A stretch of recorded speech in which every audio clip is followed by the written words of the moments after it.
Nous lancerons dans les prochains jours une phase d'échange avec nos partenaires africains, nos alliés et les organisations régionales pour faire évoluer ensemble le statut, le format et les missions des actuelles bases militaires françaises au Sahel et en Afrique de l'Ouest, a-t-il déclaré en présentant la nouvelle stratégie française en matière de défense.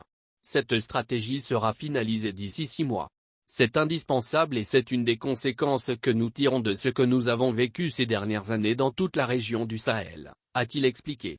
L'armée française a quitté le Mali en août, après 9 ans de présence, poussée par la junte au pouvoir qui travaille désormais même si elle s'en défend avec le sulfureux groupe paramilitaire russe Wagner. Elle reste toutefois dans la région et continue à lutter contre les groupes djihadistes liés à Al-Qaïda ou au groupe État islamique, qui étendent progressivement leurs activités vers les pays du Golfe de Guinée. L'annonce de la fin de Barkhane est sans conséquence immédiate sur le dispositif militaire français au Sahel, qui comprend environ 3000 militaires au Niger, au Tchad et au Burkina Faso, après avoir compté jusqu'à 5500 hommes au plus fort de son déploiement. Nos interventions doivent être mieux bornées dans le temps.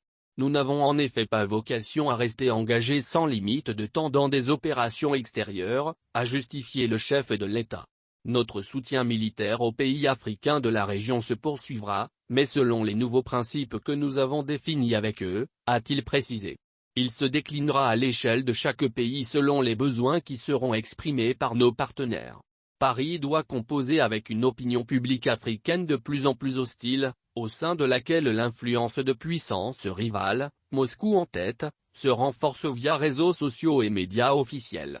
L'idée désormais est de continuer à agir, mais en discrétion. Aucun nouveau nom n'a été donné aux troupes désormais déployées.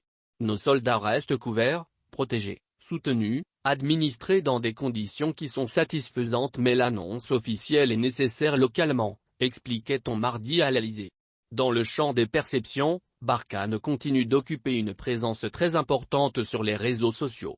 Il faut y mettre clairement un terme pour pouvoir basculer sur une autre logique, précisait-on de même source.